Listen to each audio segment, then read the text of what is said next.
அடுத்தடுத்து வீழ்ந்து நொறுங்கும் அமெரிக்க போர் விமானங்கள், ஈரான் புதிதாக நிறுவியிருக்கிற வான் பாதுகாப்பு அமைப்புகள் காரணமா குழம்பி போயிருக்கிறது அமெரிக்கா. அமெரிக்காவின் மிகவும் அதிநவீன போர் ஜெட்களில் ஒன்றை ஈரான் சுட்டு வீழ்த்தி இருக்கிறதா?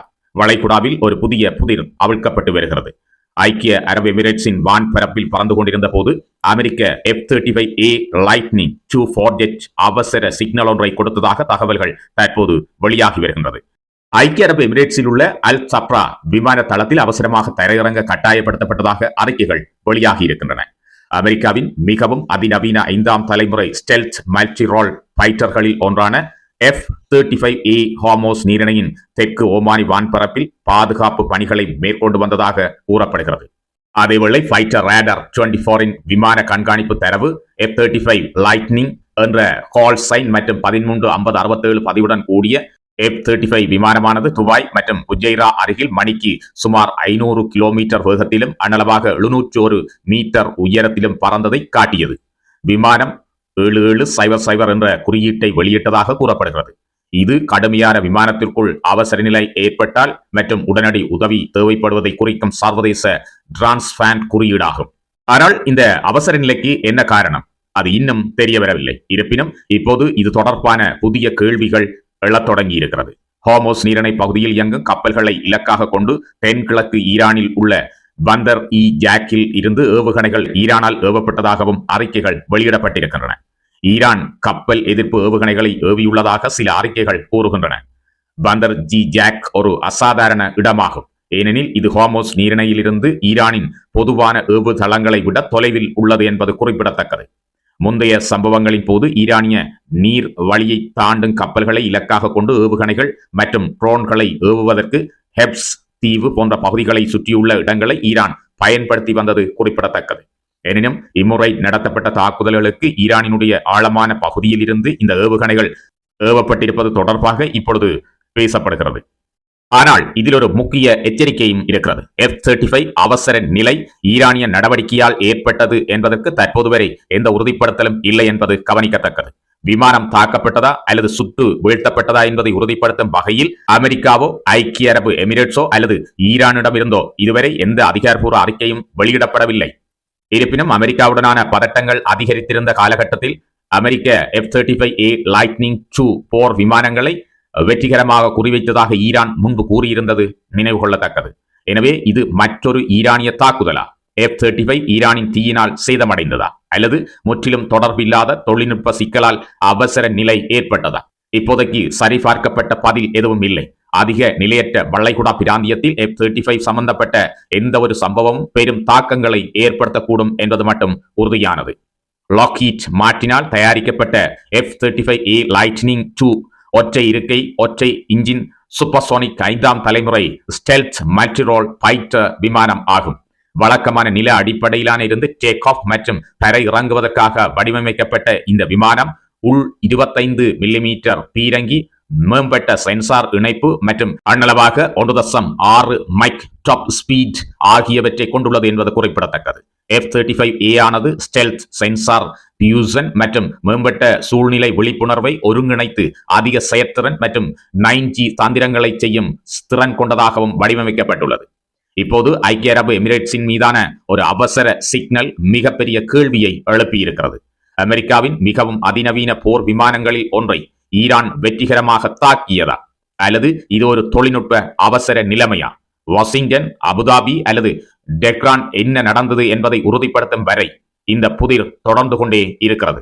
அதேவேளை நேற்றைய தினமும் RT நியூஸ் வெளியிட்ட விமான ரேடார் படங்களின்படி அமெரிக்காவினுடைய E-3G சென்ட்ரி அவாக்ஸ் விமானம் மிகவும் பதற்றமான ஹார்மோஸ் நீரிணைக்கு மேல் பறக்கும் போது ரேடரில் இருந்து மறைந்து விட்டதாக கூறப்படுகிறது.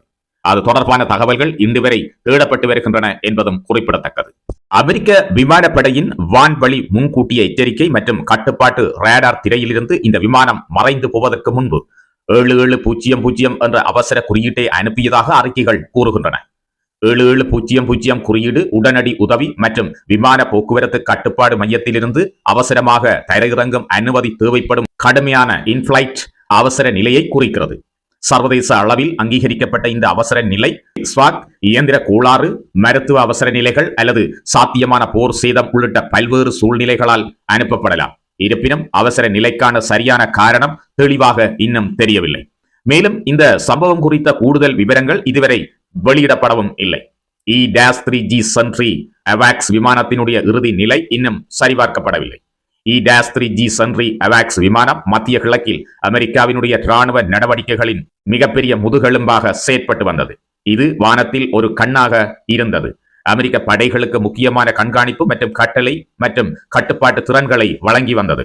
ஈரானுடனான இராணுவ பதட்டங்கள் மற்றும் ஹோர்முஸ் நீரிணையை சுற்றியுள்ள தொடர்ந்து வரும் நெருக்கடிகளுக்கு மத்தியில் அமெரிக்காவின் நடவடிக்கைகளுக்கு உதவும் ஈரானின் வான்வெளியை மிக துல்லியமாக கண்காணிக்கவும் அமெரிக்க விமானப்படை E-3G Sentry AWACS விமானங்களை மத்திய கிழக்கு நாடுகளுக்கு அனுப்பி வைத்தது.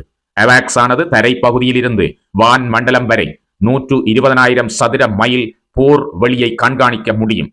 இது அச்சுறுத்தல்களை கண்டறிந்து கண்காணிப்பதற்கான ஒரு முக்கிய அமெரிக்க சொத்தாக அமைந்து வருகிறது. E-3 என்பது கண்காணிப்பு விமானம் மட்டும் அல்ல, இது ஒரு சக்தி வாய்ந்த வான்வழி கட்டளை நிலையமாகவும் செயற்பட்டு வருகிறது.